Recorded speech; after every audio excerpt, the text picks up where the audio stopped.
PDS math ক্লাসে সকলকে স্বাগত। আজ আমি ক্লাস 10-এর 4 নম্বর চ্যাপ্টার আয়তঘনের চ্যাপ্টার কোষে দেখি 4-এর পার্ট 2 নিয়ে আলোচনা করব। আগের ভিডিওতে আমি আয়তঘনের চ্যাপ্টার থিওরি পার্টটা আলোচনা করেছি এবং কোষে দেখি 4-এর 1 থেকে 8 অবধি অঙ্কগুলো সমাধান করেছি। যারা আগের ভিডিওটি দেখোনি তারা এই ভিডিও ডেসক্রিপশন বক্সে লিঙ্ক দেওয়া আছে, সেখান থেকে গিয়ে দেখে নিতে পারো। কারণ থিওরি পার্টটা ক্লিয়ার না থাকলে কোষে দেখি অঙ্ক করার সমস্যা হবে। সবার আগে কনসেপ্ট ক্লিয়ার করা দরকার। এখন 9 দাগের অঙ্ক থেকে বাকি অঙ্কগুলো সলিউশন করব। 9 দাগের অঙ্কটা আছে, একটি সমকোণী চৌপলের আয়তন 432 ঘন সেমি, তাকে সমান আয়তন বিশিষ্ট দুটি ঘনকে পরিণত করা হলে প্রতিটি ঘনকের প্রত্যেক ধারের দৈর্ঘ্য কত হবে হিসাব করে লিখি। তাহলে এখানে একটা আয়তঘন বা সমকোণী চৌপল রয়েছে। আয়তঘন বা সমকোণী চৌপলটাকে কেটে দুটো সমান আয়তন বিশিষ্ট ঘনকে পরিণত করা হয়েছে। আয়তঘনটার আয়তনটা দেওয়া আছে, তাহলে ঘনকটার মানে প্রতিটি ঘনকের বাহুর দৈর্ঘ্য বা ধারের দৈর্ঘ্য কত হবে বের করতে হবে। তাহলে আমি ধরলাম এইটার ছিল আয়তঘন, এইটাকে কেটে কি করা হয়েছে, দুটো ঘনকে কনভার্ট করে দেওয়া হয়েছে, কেটে দুটো ঘনক তৈরি করা হয়েছে। বলছে ঘনক দুটোর প্রতিটি বাহুর দৈর্ঘ্য বা ধারের দৈর্ঘ্য কত বের করতে হবে। দুটো ঘনকে কিন্তু একই ঘনক হবে, দুটি ঘনকের বাহুর দৈর্ঘ্য একই হবে। এখানে তো আয়তঘনের আয়তনটা দেওয়াই আছে, তাহলে এখানে কোন কনসেপ্টটা কাজে লাগবে, যে আয়তঘনটা ভেঙেই তো দুটো ঘনক তৈরি হয়েছে, তাহলে ঘনক দুটোর মোট আয়তনটা এই আয়তঘনের আয়তনের সাথে সমান হবে। এই কনসেপ্টটা এখানে কাজে লাগবে। তাহলে আমাকে এখানে বের করতে হবে যে এই যে ঘনকগুলো হলো ঘনকের প্রতিটি ধারের দৈর্ঘ্য কত। তাহলে আমি ধরি প্রতিটি ঘনকের ধারের দৈর্ঘ্য হচ্ছে একক। ধরি প্রতিটি ঘনকের ধারের দৈর্ঘ্য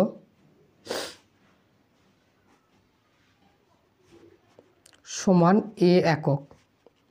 তাহলে ঘনকের আয়তনের সূত্র কি, অতএব প্রতিটি ঘনকের আয়তন হবে বাহুটার কিউব, তাহলে এ কিউব, এটা এত ঘন একক। তাহলে প্রতিটি ঘনকের যদি এ কিউব হয় তাহলে দুটো ঘনকের কত হবে, অতএব দুটি ঘনকের আয়তন হবে কত, 2 × এ কিউব, এত ঘন একক। এবার আয়ত ঘনটাকে ভেঙেই তো এই ঘনক দুটো তৈরি করা হয়েছিল, তাহলে এর আয়তন যা হবে এর দুটো আয়তনের সাথে সমান হবে। তাহলে শর্তে বা শর্তানুসারে 2 × এ কিউব এই আয়তনটা আয়তঘনের আয়তনের সাথে সমান হবে। সমকোণী চৌপল বা আয়তঘনের আয়তন আছে 432। এবার 2টাকে ওইদিকে নিয়ে যাব, তাহলে ভাগ হয়ে যাবে। তাহলে 432/2, 2 দিয়ে কাটাকাটি করি, 2 2 4, 2 16 32, 216। তাহলে এ কিউব ইকুয়াল টু হলো 216। এবার 216কে কারো কিউব আকারে লিখব। 216 মানে হচ্ছে গিয়ে 6-এর কিউব, তাহলে এ কিউব ইকুয়াল টু লিখব 6 তার কিউব। তাহলে এ ইকুয়াল টু হয়ে যাবে 6। এটা কি ধরেছিলাম, এটা ধরেছিলাম যে প্রতিটি ঘনকের ধারের দৈর্ঘ্য। তাহলে এ ইকুয়াল টু হয়ে গেল, অতএব প্রতিটি ঘনকের ধারের দৈর্ঘ্য, অতএব প্রতিটি ঘনকের ধারের দৈর্ঘ্য সমান 6 সেমি। এইখানে একক ধরবো না, এটা সেমি ধরে নেবো, যেহেতু বইয়ে দেওয়া আছে সেমি, তাহলে এত ঘন সেমি। তাহলে উত্তরটা কত হলো, উত্তর হলো প্রতিটি ঘনকের ধারের দৈর্ঘ্য হলো 6 সেমি। এইটাই বের করতে বলেছিল, তাহলে এটাই হবে অ্যান্সার। খুব সিম্পল অঙ্ক ছিল এটা। এরপরে 10 দাগের কোশ্চেনটা আছে, একটি ঘনকের প্রতিটি বাহুকে 50% কমানো হলো, মূল ঘনক ও পরিবর্তিত ঘনকের ঘনফলের অনুপাত কী হবে হিসাব করে লিখি। এটা একটা মোস্ট ইম্পর্টেন্ট কোশ্চেন, অনেকবার পরীক্ষায় এসেছে। এটা তোমরা স্টার দিয়ে রেখে দাও, তোমাদের পরীক্ষায় আসতে পারে। তাহলে প্রথমে একটা ঘনক ছিল, সে ঘনকটার বাহুর দৈর্ঘ্য ধরলাম এ একক আছে। এবার এই ঘনকটার বাহুটাকে কি করা হয়েছে, 50% কমানো হয়েছে। 50% কমানোর ফলে দেখাইতে হবে যে মূল ঘনক মানে আগে যে ঘনকটা ছিল আর পরে যে ঘনকটা তৈরি হলো সেই ঘনক দুটোর আয়তনের অনুপাতটা কি হবে। আমি ধরলাম এটা একটা ঘনক ছিল, এর বাহুটাকে কি করা হলো, 50% কমিয়ে দেওয়া হলো। বাহুটাকে 50% কমিয়ে দেওয়ার ফলে এ ঘনকটা একটু ছোট ঘনক হয়ে যাবে, যেহেতু আমরা 50% বাহুটাকে কমিয়ে দিচ্ছি। তাহলে দেখাতে হবে যে মূল ঘনক আর এই যে পরিবর্তিত ঘনক হলো এই ঘনক দুটোর আয়তনের অনুপাত কি হবে। তাহলে আমি ধরে নেব, ধরি ঘনকের বাহুর দৈর্ঘ্য ধরলাম এ একক, বাহুর দৈর্ঘ্য সমান হলো এ একক। তাহলে ঘনকের আয়তন কি হবে, তাহলে ঘনকের আয়তন বা ঘনফল হবে কত, আয়তন বা ঘনফল এইটা হবে বাহুর কিউব, তার মানে হয়ে যাবে এ কিউব এত ঘন একক। তাহলে এটা হলো মূল ঘনকটার আয়তন। এবার কি করব, এর বাহুটাকে 50% কমাবো। তাহলে লিখব যে ঘনকের বাহুর দৈর্ঘ্য 50% কমালে বাহুর দৈর্ঘ্য হবে কত, এ একক ছিল সেখান থেকে কমে যাবে কত, এর 50%, মানে যে 50/100। 50 × 50, 50 × 2 = 100, তার মানে a - a/2। যেহেতু কমে গেল বিয়োগ হলো, যদি 50% বাড়াতে বলতো তাহলে যোগ হতো। তাহলে a ছিল সেখান থেকে 50% কমে গেল, a/2 বিয়োগ হয়ে যাবে, তাহলে 2 লস হবে, তার মানে 2a - a, তার মানে a/2 আসবে। তাহলে এত একক হয়ে গেল যে পরিবর্তিত যেটা ঘনক হলো তার বাহুর দৈর্ঘ্য। তাহলে লিখব অতএব পরিবর্তিত ঘনকের বাহুর দৈর্ঘ্য সমান a/2 এত একক। তাহলে পরিবর্তিত ঘনকের আয়তন বা ঘনফল কি হবে, আয়তন বা ঘনফল হবে এইটার কিউব, তাহলে a/2 তার কিউব, তার মানে হয়ে হবে a³/8 এত ঘন একক। তাহলে এইটা হলো পরিবর্তিত ঘনকের আয়তন, আর মূল ঘনকের আয়তন কত ছিল, a³। এবার এই দুটোর অনুপাত বের করতে হবে। তাহলে এবার লিখব যে অতএব মূল ঘনক ও পরিবর্তিত ঘনকের মধ্যে মূল ঘনক ও পরিবর্তিত ঘনকের ঘনফলের অনুপাত বা আয়তনের অনুপাত, ঘনফলও যা আয়তনও তাই। ঘনফলের অনুপাত হবে কত, প্রথমে ছিল কত, মূল ঘনক ছিল a³, আর এই আয়তনটা হয়ে গেল a³/8। উভয় পক্ষে a³ কেটে দিলাম, তাহলে পুরো থাকলো 1:1 এবার কোনাকুনি গুণ হয়ে যাবে, তাহলে 8:1। তাহলে মূল ঘনক পরিবর্তিত ঘনকের অনুপাত হয়ে গেল 8:1, এটাই হবে অ্যান্সার। এরপরে 11 দাগের কোশ্চেনটা আছে, একটি সমকোণী চৌপলাকার বাক্সের দৈর্ঘ্য, প্রস্থ ও উচ্চতার অনুপাত 3:2:1 এবং উহার আয়তন 384 ঘনসেমি হলে বাক্সটির সমগ্রতলের ক্ষেত্রফল কত হবে হিসাব করে লিখি। এখানে সমকোণী চৌপলাকার বাক্সের দৈর্ঘ্য, প্রস্থ, উচ্চতার অনুপাতটা দেওয়া আছে। তাহলে আমি লিখব যে বাক্সের দৈর্ঘ্য, প্রস্থ ও উচ্চতার অনুপাত, দৈর্ঘ্য, প্রস্থ ও উচ্চতার অনুপাত সমান 3:2:1।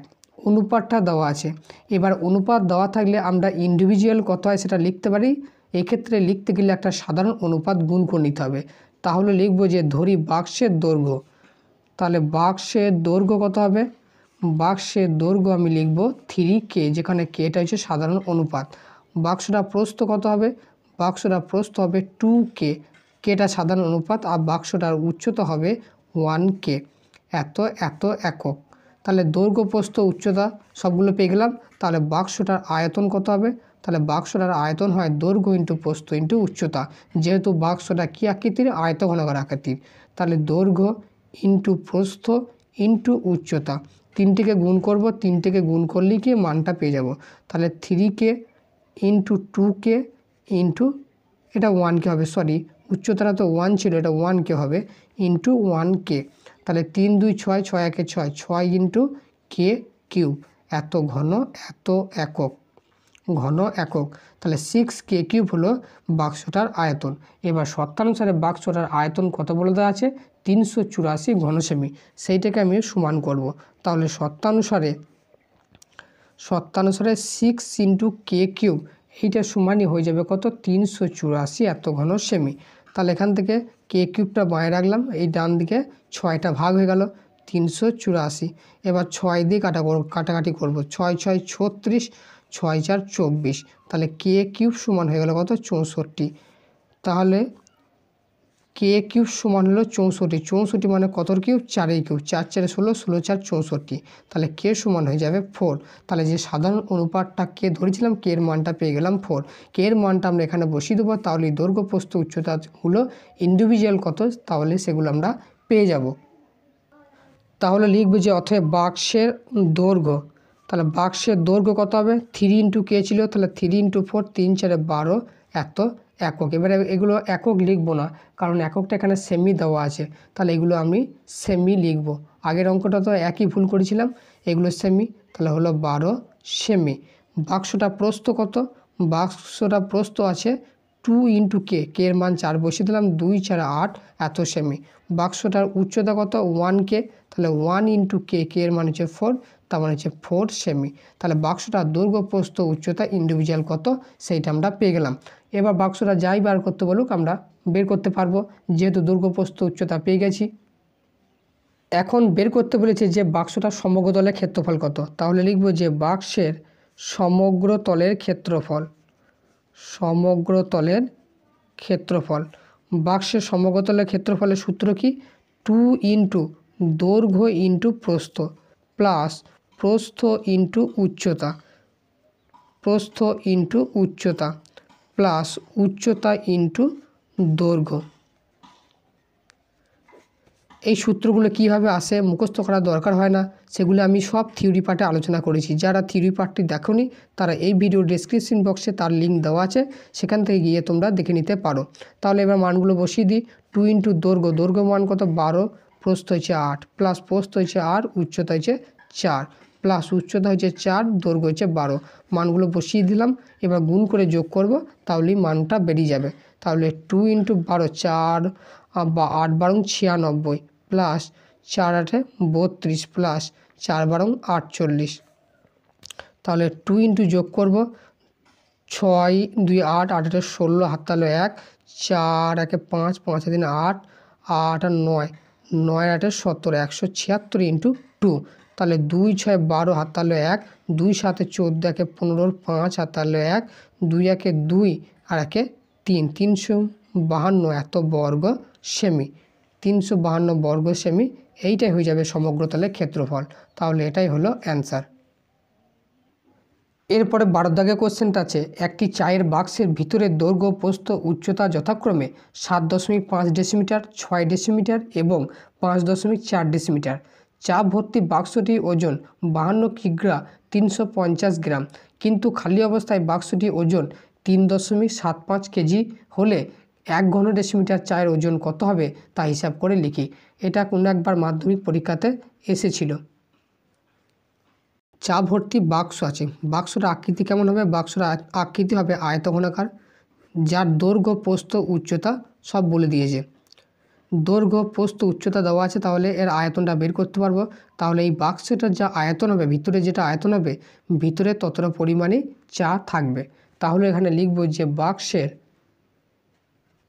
দৈর্ঘ্য, চায়ের বাক্সে, বাক্স এখানে চায়ের বাক্সের দৈর্ঘ্য, দৈর্ঘ্য দেওয়া আছে 7.5 এত ডেসিমিটার। বাক্সটার প্রস্থ কত দেওয়া আছে, বাক্সটার প্রস্থ দেওয়া আছে 6 ডেসিমিটার, আর বাক্সটার উচ্চতা দেওয়া আছে কত 5.4 এত ডেসিমিটার। তাহলে বাক্সের দৈর্ঘ্য প্রস্থ উচ্চতা সব পেয়ে গেছি। তাহলে বাক্সের আয়তন কত হবে, বাক্সটার আয়তন হবে দৈর্ঘ্য ইন্টু প্রস্থ ইন্টু উচ্চতা, দৈর্ঘ্য ইন্টু প্রস্থ ইন্টু উচ্চতা, 3 থেকে গুণ করে দেবো। তাহলে হলো কত 7.5 ইন্টু 6 ইন্টু 5.4 এত ঘন ডেসিমিটার। তাহলে 7.5-এর সাথে 6, তার সাথে 5.4 গুণ করব। এগুলো গুণ করলে হবে 243 এত ঘন ডেসিমিটার। তাহলে বাক্সটার ভিতরে আয়তন হলো 243 ঘন ডেসিমিটার। তাহলে বাক্সটার ভিতরে যতটা আয়তন হবে সেই ততটুকু আয়তনের মধ্যে কি আছে, চা রাখা আছে। তাহলে চায়ের আয়তনটা কত হবে, এই এতটাই হবে। অতএব চায়ের আয়তন, চায়ের আয়তন হবে 243 ঘন ডেসিমিটার, কারণ এই বাক্সটার মধ্যে চাটাই ভরা আছে। বাক্সটার ভিতরে যতটুকু আয়তন হবে চায়ের আয়তন ততটাই হবে। এখন বাক্সটার ভেতরে যখন চা ভরা আছে, চা ভর্তি বাক্সটার ওজন আছে 52 কেজি 350 গ্রাম। আর শুধুমাত্র বাক্সটার ওজন কত আছে, বাক্সটার ওজন আছে 3.75 এত কেজি, তার মানে 3 কেজি 750 গ্রাম। এবার তাহলে শুধু চায়ের ওজন কত হবে, তাহলে টোটাল ওজন থেকে আমাকে বাক্সের ওজনটা বাদ দিতে হবে, তাহলে আমি শুধুমাত্র চায়ের ওজনটা পাবো, আর সেটাই আমি এখন বের করব। তাহলে লিখব অতএব চায়ের ওজন হবে কত? চা ভর্তি বাক্সটার টোটাল ওজন হচ্ছে 52 কেজি বা কিগ্রা 350 গ্রাম। সেখান থেকে বাদ যাবে বাক্সের ওজন 3 কেজি 750 গ্রাম। এই বিয়োগটা একটু ব্যতিক্রমী বিয়োগ আছে। এখানে 52 কেজি 350 গ্রাম থেকে 3 কেজি 750 গ্রামটা বিয়োগ যাবে না, কারণ 350টা উপরে ছোটো, 750টা নিচে বড় হয়ে যাবে। তাহলে 52 কেজি থেকে এখানে 1 কেজি এই 350 গ্রামের ভেতরে ভরে দিতে হবে। তাহলে এটা হয়ে যাবে কত? 51 কেজি 350 গ্রাম, আর এখান থেকে 1 কেজি এখানে 1000 গ্রাম যোগ হবে। তাহলে হয়ে যাবে কত? 51 কেজি 350 প্লাস 1000 গ্রাম মানে হয়ে যাবে 1350 গ্রাম। সেখান থেকে বাদ যাবে কত? 3 কেজি 750 গ্রাম। কি করলাম? এই 52 কেজি থেকে 1 কেজি এই গ্রামের ভেতরে ভরে দিলাম। তাহলে উপরটা বড় চলে যাবে, বিয়োগ করা যাবে। তাহলে এবার 0 থেকে 0 বাদ দিলে 0, 5 থেকে 5 বাদ দিলে 0, 7 আর কয় 13, 6 আর 7 13, হাত তাহলে 1, তাহলে হলো 600 গ্রাম। আর এখানে 51 কেজি থেকে 3 কেজি বাদ যাবে, তাহলে এখানে হবে কত? 8 আর 3 11, তাহলে এখানে 48 কেজি 600 গ্রাম হবে শুধুমাত্র চাটার ওজন। তার হলো কত? 48 কেজি 600 গ্রাম। এইটা হলো চায়ের ওজন। এবার এটা টোটালটা কেজিতে অথবা টোটালটা গ্রামে কনভার্ট করে নেবো। তাহলে আমি টোটালটা গ্রামে কনভার্ট করছি। 48 কেজি এর সঙ্গে 1000 গুণ করলে সেটা গ্রাম হয়ে যাবে, প্লাস 600 গ্রাম পড়ে আছে, তার মানে এখানে 48,600 গ্রাম হয়ে যাবে। 48,600 গ্রাম হলো টোটালটা। তাহলে এবার লিখবো যে ওই কি নিয়ম করলেই বেরিয়ে যাবে। বের করতে হবে যে 1 ঘন ডেসিমিটার চায়ের ওজন কত। অর্থাৎ 243 ঘন ডেসিমিটার চায়ের ওজন সমান হচ্ছে 48,600 গ্রাম। তাহলে 1 ঘন ডেসিমিটার চায়ের ওজন হবে কত? 48,600 গ্রাম বাই 243 এত গ্রাম। এবার এটা কাটাকাটি করব। 243কে 2 দিয়ে গুণ করলে হবে 486, তাহলে হয়ে যাবে 200, তাহলে উত্তর হবে 200 গ্রাম। অতএব 1 ঘন ডেসিমিটার চায়ের ওজন, অতএব 1 ঘন ডেসিমিটার চায়ের ওজন সমান হবে 200 গ্রাম। এটাই হবে অ্যান্সার। এরপরে 13 দাগে কোশ্চেনটা আছে, একটি বর্গাকার ভূমি বিশিষ্ট পিতলের প্লেটের দৈর্ঘ্য 1 সেমি, বেধ 1 মিলিমিটার এবং প্লেটটির ওজন 4725 গ্রাম। যদি 1 ঘন সেমি পিতলের ওজন 8.4 গ্রাম হয় তাহলে এক্সের মান কত হবে হিসাব করে লিখি। আমি ধরলাম এটা একটা বড় ক্ষেত্রাকার ভূমি বিশিষ্ট একটা প্লেট, যার বেধটা বলা আছে কত? 1 মিলিমিটার। বেধ বলতে এইটা প্লেটটা কতটা মোটা, অর্থাৎ এই ডায়েরিটা যদি একটা প্লেটের সাথে তুলনা করি, এই ডায়েরিটা যতটা মোটা অর্থাৎ প্লেটটা ততটাই মোটা, অর্থাৎ এটা একটা আয়তঘনের সাথে তুলনা করা যাবে। আয়তঘনের উচ্চতাটা কত হয়ে যাবে? এর বেধের সাথে সমান হয়ে যাবে। তাহলে আয়তঘনাকার যে পিতলের প্লেটটা আছে তার বেধ হবে কত? 1 মিলিমিটার। আর এখানে বলে দিয়েছে ভূমিটা বর্গাকার, অর্থাৎ দৈর্ঘ্য যা হবে প্রস্থ তাই হবে। তাহলে এখানে বলে দিয়েছে পিতলের প্লেটের দৈর্ঘ্য 1 সেমি, তাহলে প্রস্থটাও কত হবে? 1 সেমি হবে। তাহলে বর্গক্ষেত্রাকার ভূমি বিশিষ্ট একটা কি আছে? প্লেট আছে। তাহলে দৈর্ঘ্য যদি x হয় প্রস্থটাও x হবে। আর এর বেধটা বলে দেওয়া আছে কত? বেধটা বলে দেওয়া আছে 1 মিলিমিটার। এই বেধটা এখানে এর উচ্চতা হিসাবে ধরতে হবে। তাহলে আমি লিখব যে পিতলের প্লেটের দৈর্ঘ্য সমান হচ্ছে 1 সেমি। তাহলে পিতলের প্লেটের প্রস্থ কত হবে? প্রস্থটাও এক্সই হয়ে যাবে, যেহেতু এটা ভূমিটা বর্গাকার বলেছে। আর পিতলের প্লেটের উচ্চতাটা হয়ে যাবে এর বেধটা সমান হচ্ছে 1 মিলিমিটার। এবার মিলিমিটারটাকে সেমিতে কনভার্ট করব। আমরা জানি কি kilo, hecto, deca, metre, deci, centi, মিলি। তাহলে আমাকে সেমি থেকে মিলিমিটারে আসতে হবে। তাহলে kilo, hecto, deca, metre, deci, centi থেকে মিলি। তাহলে মিলি থেকে সেন্টিমিটার যেতে গেলে 10 দিয়ে ভাগ করতে হবে, তাহলে 1/10 এত সেমি। এটা হয়ে গেল পিতলটার উচ্চতা। তাহলে পিতলটার আয়তন বা ঘনফল কত হবে? পিতলের প্লেটের আয়তন হবে দৈর্ঘ্য ইন্টু প্রস্থ ইন্টু উচ্চতা। 3 থেকে গুণ করে দেবো। তাহলে দৈর্ঘ্যের মান হয় এক্স, প্রস্থের মান হয় এক্স, উচ্চতা হচ্ছে 1/10 এত ঘন সেমি। তাহলে এইটা হলো টোটাল যে প্লেটটা আছে, প্লেটটার টোটাল আয়তন। এবার প্লেটটার টোটাল ওজন কত বলা আছে? 4725 গ্রাম। তাহলে পিতলটার আয়তন হলো কত? এক্স ইন্টু এক্স, x²/10 এত ঘন সেমি। এই টোটাল এত ঘন সেমির ওজন হচ্ছে 4725 গ্রাম। এবার বের করতে হবে 1 ঘন সেমি পিতলের ওজন কত।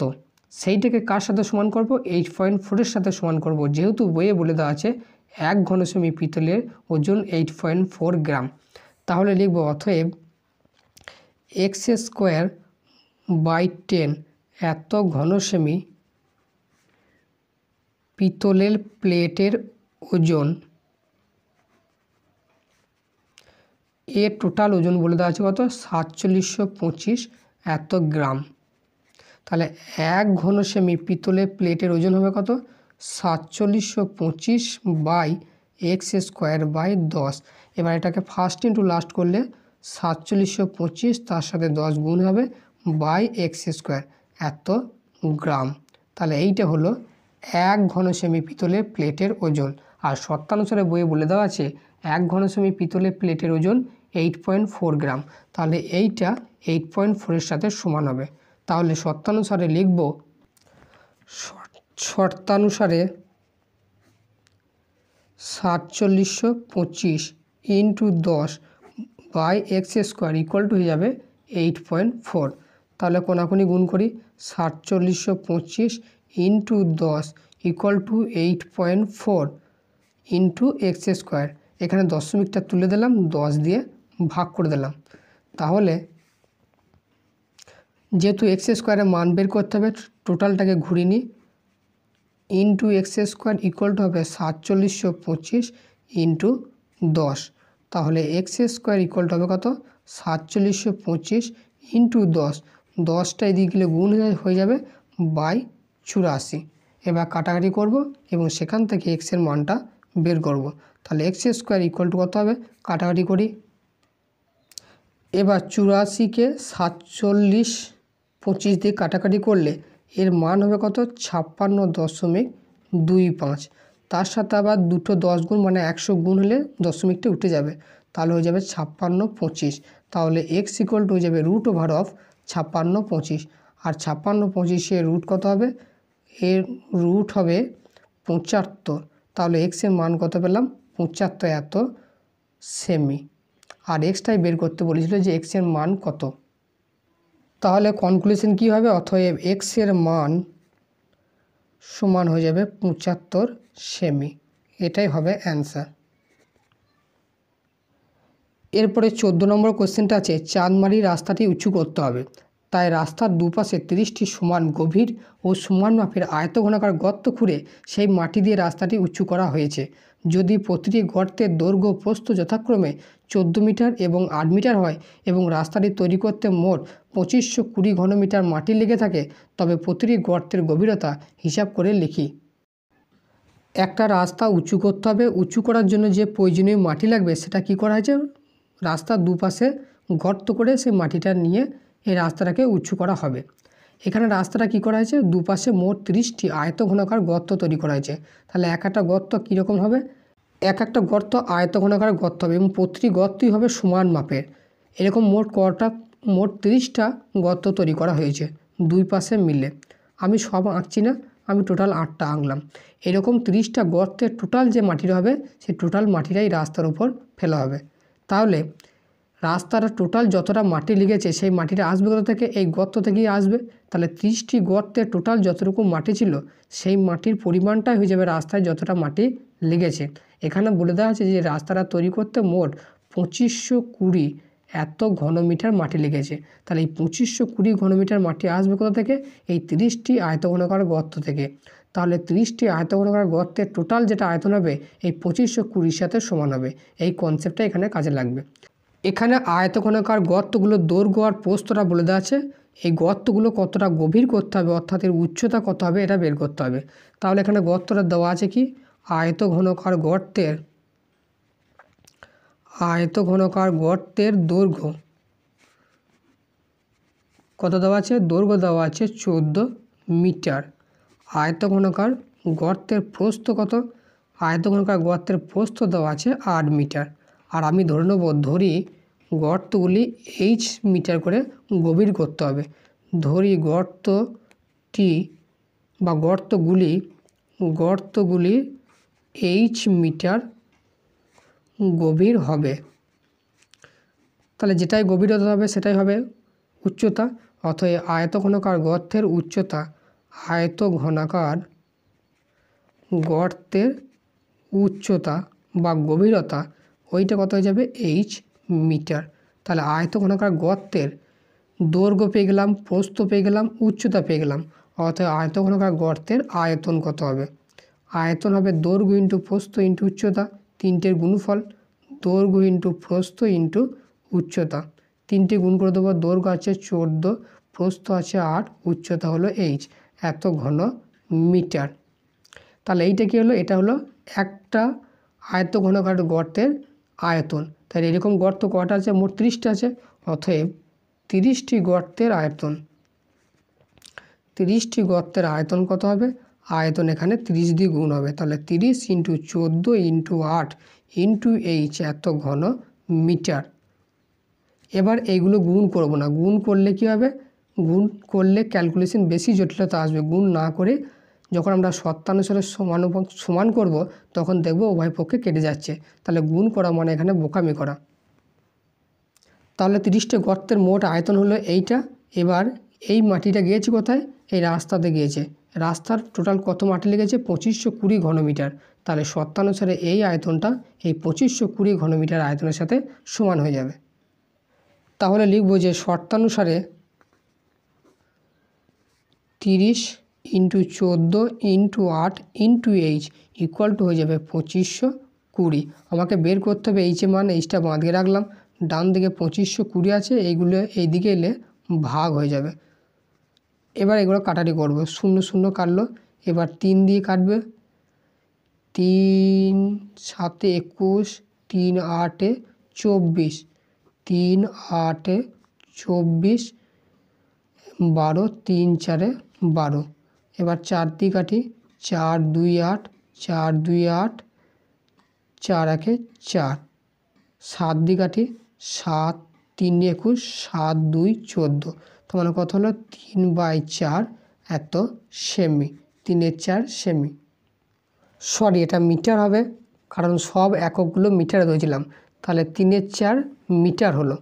এবার এই মিটারটাকে আমরা সেন্টিমিটারে কনভার্ট করব। তাহলে 3/4 মিটারকে যদি আমরা সেন্টিমিটারে কনভার্ট করি তাহলে কত দিয়ে গুণ করতে হবে, kilo hecto deca metre deci centi, তার মানে 100 দিয়ে গুণ করতে হবে। তাহলে 25 4 100 আর 25 3 75 এত সেমি। আগের এটাও হবে সেমি। তাহলে এইচের মান কত বেরোলো, এইচের মান বেরোলো 75 সেমি। এইচটা কি ধরেছিলাম যে গর্তগুলো কতটা গভীর করতে হবে। অতএব প্রতিটি গর্তের গভীরতা হবে 75 সেমি। অতএব প্রতিটি গর্তের গভীরতা হবে 75 সেমি। এটাই হবে অ্যান্সার। এরপরে 15 দাগের কোশ্চেনটা আছে, ঘনকাকৃতি একটি সম্পূর্ণ জলপূর্ণ চৌবাচ্চা থেকে সমান মাপে 64 বালতি জল তুলে নিলে চৌবাচ্চাটির 1/3 অংশ জলপূর্ণ থাকে। চৌবাচ্চার একটি ধারের দৈর্ঘ্য 1.2 মিটার হলে প্রতিটি বালতিতে কত লিটার জল ধরে তা হিসাব করে লিখি। এটা একটা মোস্ট ইম্পর্ট্যান্ট কোশ্চেন, অনেকবার মাধ্যমিক পরীক্ষাতে এসেছে এবং ফার্স্ট সামেটিভ সেকেন্ড সামেটিভ পরীক্ষাতেও এই অঙ্কটা এসেছে। এখানে ঘনকাকৃতির এক চৌবাচ্চা আছে যার প্রতিটি বাহুর দৈর্ঘ্য আছে 1.2 মিটার করে। এবার বলে দেওয়া আছে যে এই চৌবাচ্চা থেকে সমান মাপে 64 বালতি জল তুলে নেওয়া হয়েছে। তুলে নেওয়ার ফলে কি হয়েছে, তার 1/3 অংশ জল পূর্ণ আছে। তাহলে বের করতে বলেছে যে প্রতিটি বালতিতে কত লিটার করে জল ধরে। এবার এখানে চৌবাচ্চার বাহুর দৈর্ঘ্য যেটা দেওয়া আছে ধারের দৈর্ঘ্য সেইটাকে লিখি। তাহলে লিখব যে ঘনকাকৃতির চৌবাচ্চার ধারের দৈর্ঘ্য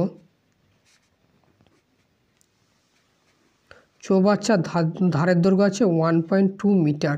এই মিটারটাকে ডেসিমিটারে কনভার্ট করব, কারণ ডেসিমিটারের সাথে লিটারের সম্পর্ক আছে, তাই এটাকে ডেসিমিটারে কনভার্ট করলে হবে 10 দিয়ে গুণ, তার মানে হয়ে যাবে 12 ডেসিমিটার।